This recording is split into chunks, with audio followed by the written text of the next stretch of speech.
Hey, very good morning to you and welcome to KRQE News 13 this morning. I'm Matt Morrow. Good morning, everyone. I'm Krista Gutierrez. Today is Tuesday, November 18th. All of your day's headlines in just a minute, but first, it is going to be a very cold one again.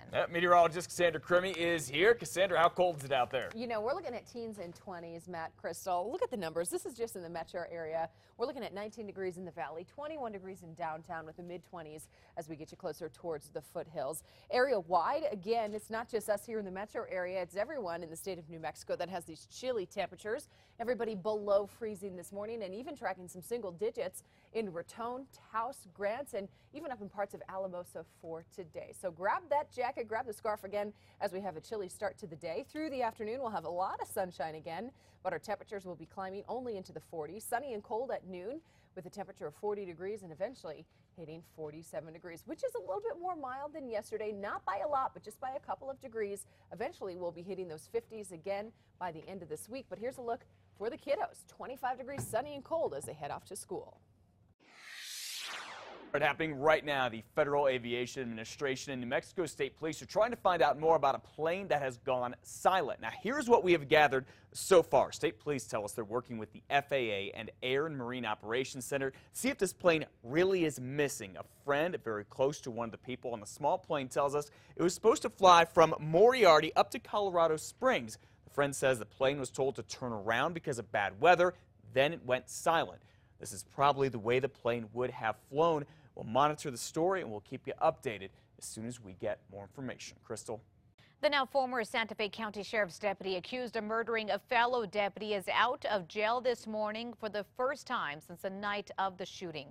Ty Chan pleaded not guilty yesterday in Las Cruces on a first-degree murder charge for the death of fellow deputy Jeremy Martin. The incident happened after a night of drinking and an argument. The district judge set the bond at $600,000 cash or property. His family posted his bond last night. Now, Chan is required to stay in Doña Ana County where the shooting took place. There is no trial date yet for Chan, who was fired shortly after the killing. This morning, the mother of a mid-school student is asking for an apology from the teacher accused of threatening her son with a knife. That teacher is now facing a slew of charges, including aggravated assault. According to a criminal complaint, Bernalillo Mid-School teacher Benjamin Nagurski says he made the comment jokingly Friday at school when a student didn't quiet down during a quiz. Nagurski was using the knife to remove staples from a bulletin board. The complaint says he admitted he turned around, was about 4 or 5 feet away, shaking and pointing the knife at the 12-year-old boy. Police say at one point Nagurski told the student he would bring a machete the next time he stepped out of line. Safety is one of our top priorities. We want to make sure the students are safe, and so we took the situation very, very seriously. The boy's mother now tells News 13 she does not want the teacher to lose his job. She just wants an apology. Nagurski is on administrative leave. 5:03 now. The deaf man who tried to kidnap and choke a woman in Santa Fe is resting at home this morning instead of going to prison.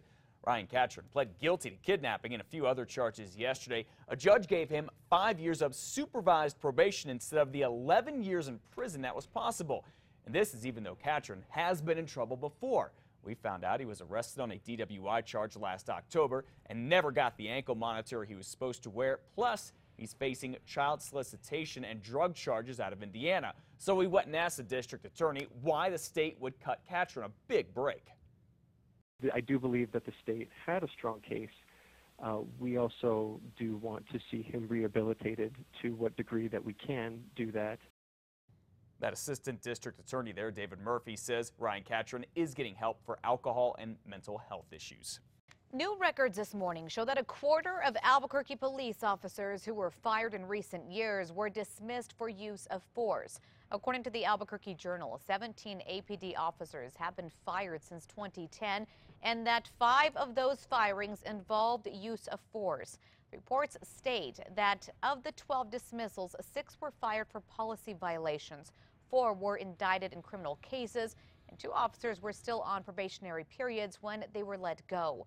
But some critics say those firings aren't enough. Just last Monday, the city signed an agreement with the Department of Justice to overhaul the department.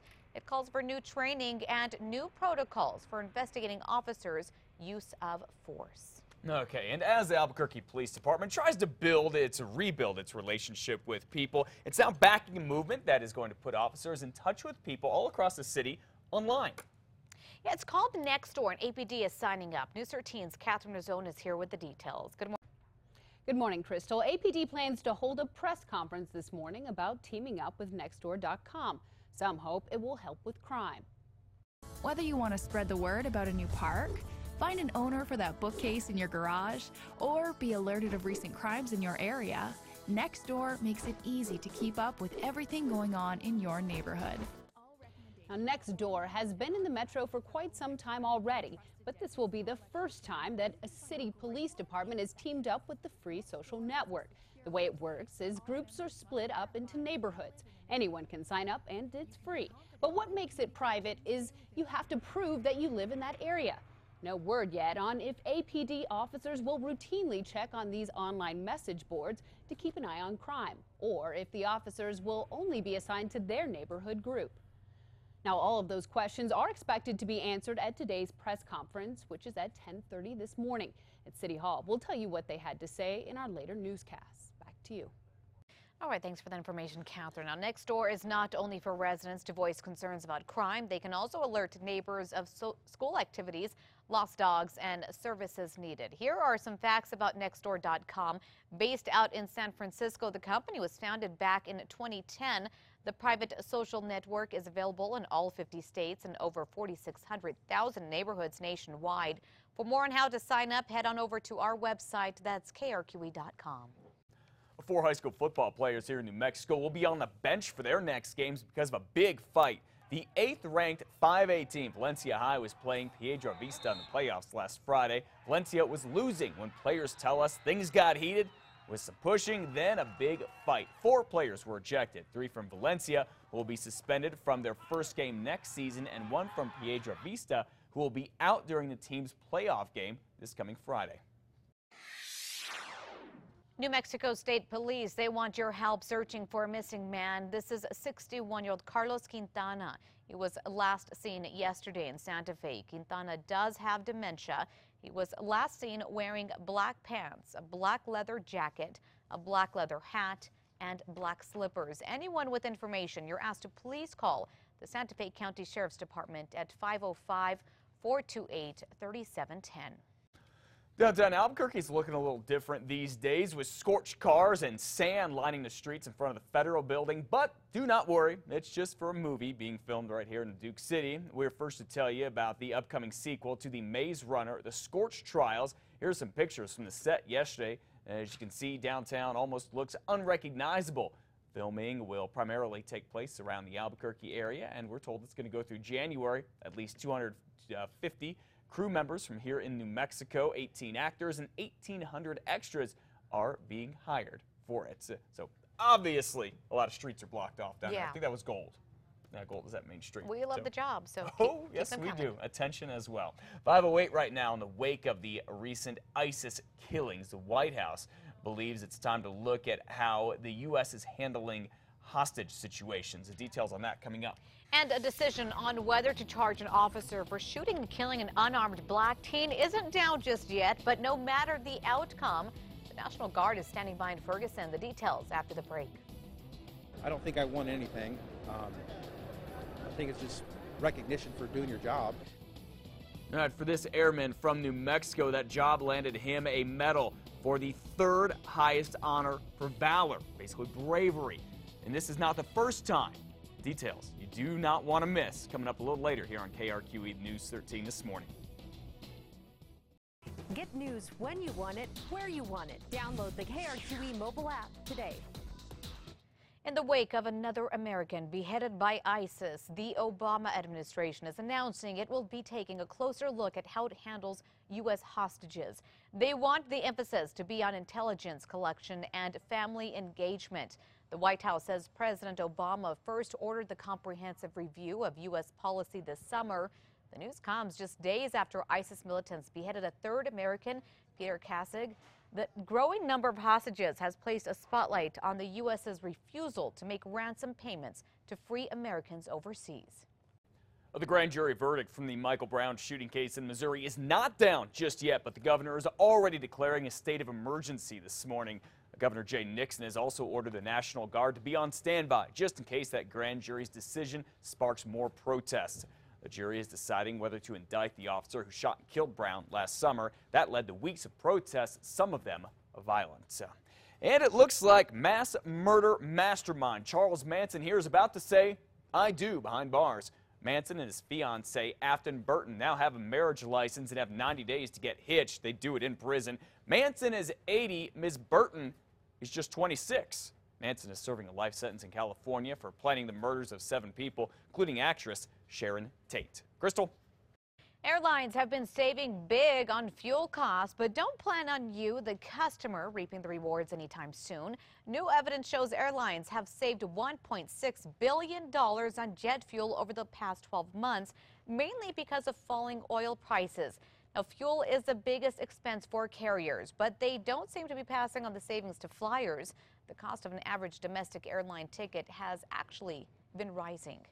Get those kiddos bundled up, and you should bundle up too. It's freezing this morning. Meteorologist Cassandra Crimmy has your full forecast coming up. Plus, a big part of the Paseo project is now open for driving on. It's another step closer to the completion of the massive project. The details still to come. 5:17. Needless to say on this Tuesday morning, you want to bundle up. It is cold outside. Yeah. I was telling Matt I had frost on my car this morning. Needless to say, we do come in a lot earlier, but it still gets a lot colder around when the sunrise comes out? Yep, the coldest temperatures right before sunrise. Really 4:30 to about 7 is the coldest time frame of the day, and we're in that, people. So if you're getting out this morning, walking the dog, heading to work early, you are definitely going to be experiencing the coldest numbers of the day. 24 degrees is what we have outside. This is taken from the Sunport. Downtown Albuquerque sitting more along the lines of about 21 degrees. But as we take it area-wide, we do have some some single digits and teens. Single digits, though, up in Taos, where it's 5 degrees. Raton, it's 3 degrees. Grants, 7. In Gallup, we're sitting at about 8 degrees. So a very, very chilly start to the day. As we take you through what we're looking at with the wind chill, we do have some sub-zero wind chills. We're looking at about -7 in Taos and -3 in Grants for this morning. So definitely bundle up. And that's just due to a light wind out there this morning. Winds will actually increase just a little bit, only for the central mountain chain and eastern locations as we go through the day. But dry conditions, clear skies, no clouds, and that's going to be again the case. We'll have the clear blue but crisp skies for us today. And again, the winds picking up right along the central mountain chain and our eastern locations. So here's a look at our wind models taking you through the afternoon. Closer towards noon to about 2 is when we do start to see the winds pick up, only about 10 to 20 miles an hour, where we see the shaded blue area. This extends back on I-40 as we head our way eastward, closer towards Tucumcari. That's where we'll have some of the stronger winds for you today. So as we talk about your forecast, school day forecast outside for recess, those kiddos are definitely still going to want to have those jackets because our highs today are going to be in the 40s. Lots of sunshine, but definitely still another cold day for this November 18th. So plenty of sunshine going around. We'll take you through your day planner. 25 chilly degrees still at 9 a.m. At noon, we'll be at around 40 degrees, and by 5 o'clock, temperatures hitting that high of about 47, which is slightly more mild than yesterday. We got to only 45 degrees, just a couple of degrees, but each day we're going to get a little bit warmer. Bit by bit, we'll get back to more seasonal levels. Las Vegas today, a high of 40, Hobbs up to 47, and 43 degrees in Tucumcari with a few 50s down towards the south and to the south and west. So through the day today, we do have the nice milder temperatures. A little bit warmer, though, as we get you towards the middle and the end of the week. And by Thursday, we could even get another round of some mountain snow. That's something we'll be watching closely. But as we take you into the 7-day forecast, what to expect for today: southern Colorado, mostly sunny and cold. 48 in Cortez, 43 degrees in Pagosa Springs. We make our way to the north and west, where we have a lot of 40s as well. 45 for a high in Grants, and 46 degrees in Gallup. Into the south and west, not as chilly. You can see nearly widespread 50s. Camado, the one location where we'll have the 40s, still 45 degrees for your high. 57 though in Glenwood, and 54 degrees in Lordsburg. Into the south and east, ample sunshine. 48 degrees for a high in Roswell, 45 in Ruidoso, and 39 degrees in Cloudcroft. But temperatures expected to climb into the mid-60s by the end of this week. Into the northern mountains, sunny and cold. 39 in Mora, 40 in Las Vegas, and 44 degrees in Roy. We'll also climb to 44 degrees in Conchas for today. The northern mountains, sunny and cold with temperatures right at freezing in Red River, up to 32 degrees. Taos will climb to 36, Angel Fire 35, and 38 degrees in Santa Fe. Into the East Mountains could have some early morning fog. We're going to be watching for sunny skies though through the afternoon and those cold temperatures. 39 for a high in Cedar Crest, 40 in Edgewood, and 42 degrees in Estancia. And the metro area has the mid and upper 40s, 47 in the Heights and in the South Valley, 47 as well on the west side, and 49 degrees in downtown. And tonight it looks as though we're going to see teens and 20s again through the overnight, so it is going to be on the chilly side. But by tomorrow afternoon, we continue the gradual climb in temperature. So we'll be in the low 50s tomorrow afternoon, and then eventually back to what's normal for this time of year, the mid 50s by Thursday and Friday, and into the weekend we'll continue to see some of those low 50s stick around, and the morning temperatures back into the 30s. Okay, let me hear you say it. Warming up to 55. I know, right?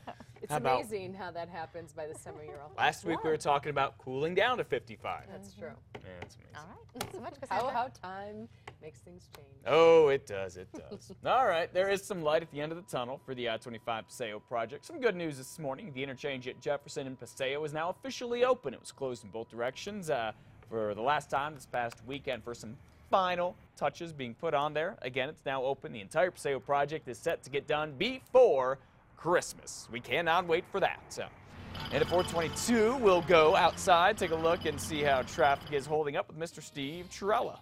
Good morning, Matt. Yeah, everybody's going to get a nice Christmas present when all this road construction comes down. You don't have to worry about it every morning.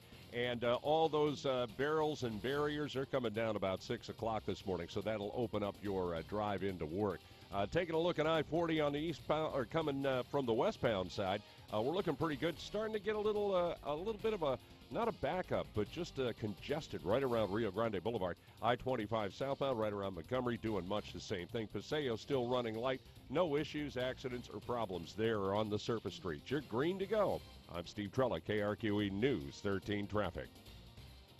Still to come this morning, we are no stranger to checking Facebook even during work. Guilty. All right, now the social networking company is changing its face to fit your job if your boss doesn't like you on there. Plus, was the pit snubbed? Why UNM says it won't be hosting any March Madness games anytime soon. We'll be right back. Get news when you want it, where you want it. Download the KRQE mobile app today. Hey, big kids, this is for you. It's another adult night at Explora coming up this Friday. Matt's going to be there. The theme is Bubble Pop Fizz, so there will be some special experiments for that. Plus, all of Explora's other hands-on exhibits will be open. There'll also be music and snacks. Tickets are only $8. That's not bad. No, not bad at all. Oh, it's a lot of fun. If you've ever been to adult night, it's pretty cool. Yeah. All right, admit it, guys. Well, that's part of our job. It is part of our job, yeah. We have Facebook to. They at make work. us. Yes. Yeah. So soon, you may be able to do it openly, guilt-free. What? Yes. Facebook is testing an office-friendly version called Facebook at Work. It will look and feel just like the same social media website does now. The difference, their service is meant to be more about work life only. For chatting with coworkers and collaborating on office projects. This way you can have a separate personal and work account. Really, because sometimes you just don't want your coworkers to see what you're doing outside of work or those crazy pictures you post. Okay, how many times have you heard of somebody getting in trouble because they called in and they post on Facebook that they're somewhere they're not supposed to be? No, but it does. It always happens. It does. Yeah. It happens a lot. It does. You would think people would learn by now. And here's the deal, too. I mean, if you need to use it at work, just use your cell phone. Most people now have a smartphone. Oh, look at him. He knows that. He's like, I know all this. Well, I'm just saying, you have it on your phone. Well, here's the thing. Facebook 101, you don't put anything online that can get you in trouble. Exactly. Just in general. You just don't. Yeah. Just in general. That's good advice, ladies. That's some bad news this morning. The Pit won't be hosting any March Madness games anytime soon. UNM put in a bid to host the first 2 rounds of the NCAA men's tournament for 2016, 17, or 18, but nothing. We couldn't get any of those years. Judging from the list of places that did land a tournament, it's clear the NCAA is leaning toward bigger arenas in bigger cities. Part of the reason UNM pumped $60 million into renovating the Pit was to compete for more NCAA tournament games. The tournament was last year back in 2012. Pretty upsetting there. We did pour a lot of money and a lot of time. Well, here's the deal. So we didn't get it for these 3 years. In a couple of years, they'll go through this bidding process again. Maybe we'll get it then. Maybe. Keep our fingers crossed. Okay, 528. We now know where some of the money Albuquerque originally offered Tesla to set up shop here in New Mexico is going. We'll tell you what City Council voted late last night when we come back. And an airman who still calls